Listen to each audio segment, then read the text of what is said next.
राधे राधे दोस्तों, कैसे हैं आप लोग। मैं तो नहीं ठीक हूँ क्योंकि मुझे बुखार आ रहा है। आप लोगों को तो पता है, पहले ही मैंने आप लोगों से बताया है कि मुझे बुखार आ रहा है। मतलब बहुत दिक्कत हो रही है मुझे। उस दिन भी बताया था आप लोगों से, पिछले वीडियो में भी, कि मतलब मैं चलती हूँ, बात करती हूँ तो मुझे चक्कर सा आने लगता है। तो कल मैंने परसों फिर मेरा बाबू नहीं माना, लेके गया, मेरा ब्लड टेस्ट करवाया। तो दवाइयाँ ले रही थी, ऐसे ले ले के खा रही थी। तो फिर डॉक्टर भी डांटने लगे और गुस्सा कर रहे थे। बोले आप जब देखो ऐसे दवाइयाँ ले ले के खाती हो, वैसे भी मतलब आपके घर में इतनी परेशानियां हैं और आप भी इस तरह दवा लेके खाती हो तो नुकसान करेगा। पहले आप अपना ब्लड टेस्ट करवाइए, तब फिर दवाइयाँ लीजिए। फिर परसों मेरा बाबू लेके गया, मुझे ब्लड टेस्ट करवाया, तब पता चला कि टाइफाइड है। ये रहा मेरा रिपोर्ट। टेस्ट करवाई हूँ तो इसमें ब्लड भी कम है और टाइफाइड है। और शायद पता नहीं क्या बाबू को पता है कि ये कम बढ़ा हुआ है आपका, इसीलिए इतनी कमज़ोरी महसूस हो रही है और ब्लड कम है। तो बाबू हंस रहा था, बोल रहा था कि मम्मी मतलब मैं कोशिश कर रहा हूँ कि आपका ब्लड जल्दी से ज़्यादा हो जाए और मतलब आपकी सेहत भी थोड़ी बन जाए, तो ताकि ट्रांसप्लांट में हमको कोई दिक्कत ना हो। तो मम्मी आप तो दिन ब दिन और कमज़ोर होती जा रही हैं। तो मैंने कहा बाबू मैं इसमें क्या कर सकती हूँ, अब बुखार है अंदर से आ रहा है, मतलब टाइफाइड था। थोड़ा थोड़ा जब आए तो मैं दवाइयाँ लेके खा लेती, बिल्कुल ध्यान नहीं दे पा रही थी अपने लिए। तो इसीलिए मुझे इतनी दिक्कत हो गई। अगर शायद शुरुआत में जब मुझे बुखार आ रहा था, अगर तभी मैं ब्लड टेस्ट करवा के दवाइयाँ ले लेती ना, तो मुझे इतनी परेशानी नहीं होती। तब मैं मतलब अपने आप को ध्यान नहीं दी और इतना मतलब वो कर गई कि मुझे इतना ज़्यादा परेशानी झेलना पड़ा। अब समझ लीजिए मैं चलने के लिए मोहताज हूँ। मतलब मुझे इतना दिक्कत हो रही, चक्कर बहुत आ रहे हैं। और कल से दवाइयाँ खा रही हूँ तो और ज़्यादा दिक्कत हो रही। जैसे दवाइयाँ खा लेती हूँ तो मतलब और चक्कर सा आने लगता है, जैसे गर्म होती है दवाइयाँ। तो बड़ी अजीब सी उलझन होती है। मतलब जैसे बुखार, थोड़ा सा भी पानी पीती हूँ तो ठंडी लगने लगती है, और पंखा चालू करो तो मतलब गर्मी लगती है, और पंखा चालू कर लो तो ठंडी लगने लगती है।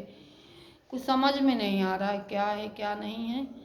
सच में मुझे बहुत परेशानी हो रही। इधर इधर हस्बैंड की हालत दिन ब दिन बिगड़ती जा रही है, इधर मैं भी परेशान रहती हूँ।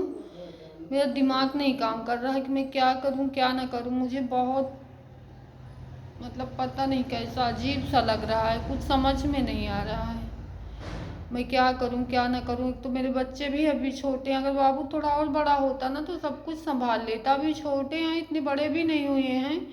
अभी तो उनके खेलने खाने की उम्र है, और इतनी उम्र में भी वैसे इतनी जिम्मेदारियां उठा रहे हैं मेरे बच्चे। आज मैं 2-3 दिन से बिस्तर पे लेटी ही रहती हूँ। बोलते हैं आप आराम करो, आप आराम करोगी तो आपका बुखार जल्दी ठीक हो जाएगा। और मेरे बच्चे घर का भी सारा काम कर लेते हैं, बाहर की भी जिम्मेदारियां सारी उठा लेते हैं। बोलता मम्मी अब आप कहीं नहीं जाएंगी, कुछ नहीं करेंगे, अब 1 हफ्ते तक आराम करिए। और जैसे मतलब बुखार थोड़ा ठीक होता है, अगर मैं कुछ करती हूँ, करने की इच्छा करती हूँ, तो फिर मुझे बुखार आ जाता है। तो इसीलिए बोलते हैं कि मम्मी आप मतलब सिर्फ आराम करो, कुछ नहीं करना आपको। 1 हफ्ते तक आप आराम कर लोगी तो आपका बुखार सही हो जाएगा। पर ऐसा कभी होगा कि मतलब मुझे आराम करना होगा? कभी नहीं मुझे आराम मिलेगा। क्योंकि आराम करना होता तो भगवान मुझे इतनी बड़ी मुसीबत ही नहीं देते। मेरे हस्बैंड ही ठीक होते ना तो मुझे आज इतनी मुश्किलों का सामना नहीं करना पड़ता, ना तो दर दर की ठोकरें खाना पड़ता। मतलब मैं तो ऐसा लग रहा है जांच में टाइफाइड, लेकिन मेरा टाइफाइड तो है ही, लेकिन मुझे मतलब इतना टेंशन हो रही है। ये बुखार ना मेरा टेंशन की वजह से है कि मतलब मैं कहाँ से क्या करूँ कैसे करूँ, मुझे कुछ समझ में नहीं आ रहा। मुझे तो लग रहा है कहीं जाके बल्कि मर जाओ वो बेहतर। भगवान से बोल रहे हैं कि रोज रोज करके हमें तड़पा तड़पा के मत मारो, एक ही दिन में मार दो, हम फुर्सत हो जाएं। ये तड़प तड़प के मरना नहीं पसंद है हमें।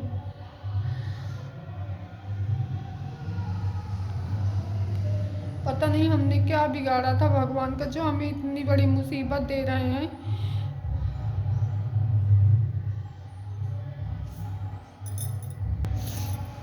मुसीबतें कम होने की वजह मतलब कम होने का नाम नहीं ले रही और बढ़ती ही जा रही हैं। अब मुझे देख लीजिए, मैं भी बीमार रहने लगी हूँ, मुझे भी बुखार आता है टाइफाइड।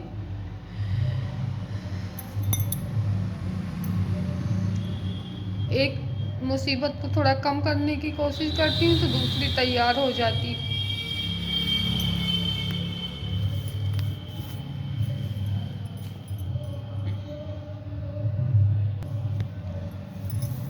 और ये रही मेरी दवाइयाँ भी लेके आई हूँ, वहीं हॉस्पिटल में दिखाई हूँ मैडम को, तो वहीं से मिली हैं मुझे ये दवाइयाँ।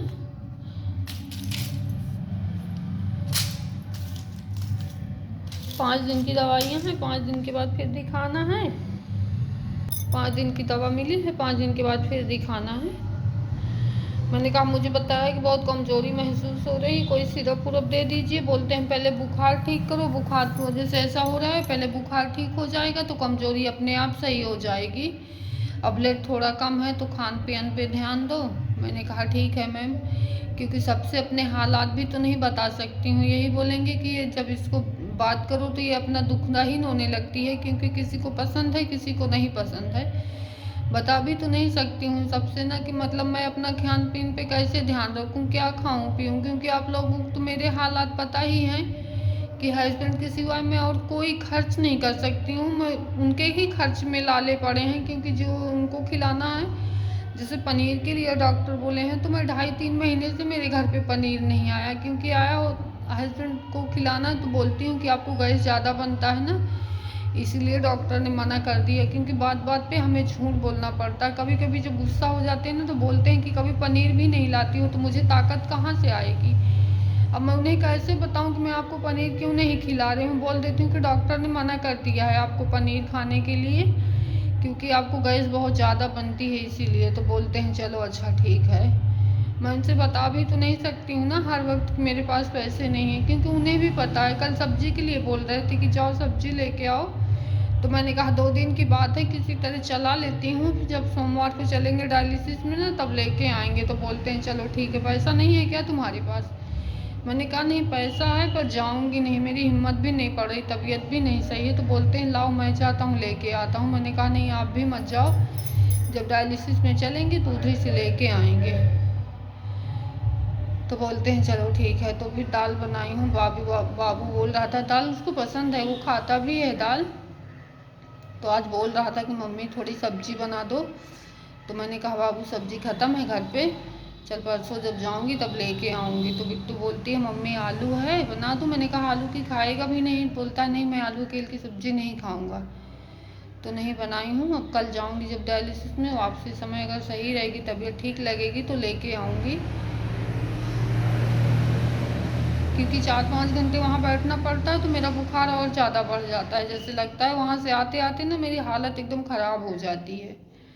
बोलते भी हैं, बाबू भी बोलता है कि मम्मी मत जाओ मैं चला जाता हूँ, लेकिन मेरा भी मन नहीं मानता है। अगर मैं रूम पे रुक जाऊँगी तो पूरा ध्यान मेरा हॉस्पिटल में ही रहेगा, क्योंकि मैं कभी इनको छोड़ती नहीं हूँ, साथ में जाती हूँ ना तो मेरा मन भी नहीं लगता है फिर।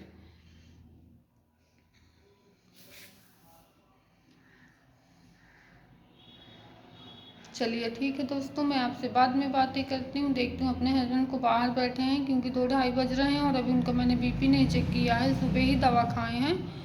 देखती हूँ कहीं उनका बीपी तो नहीं बढ़ा है, क्योंकि उनका बीपी भी तो बहुत बढ़ता है, आप लोगों को तो पता ही है।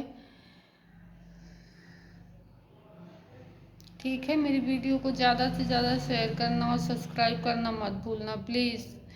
इस गरीब पे भी थोड़ा रहम कर देना।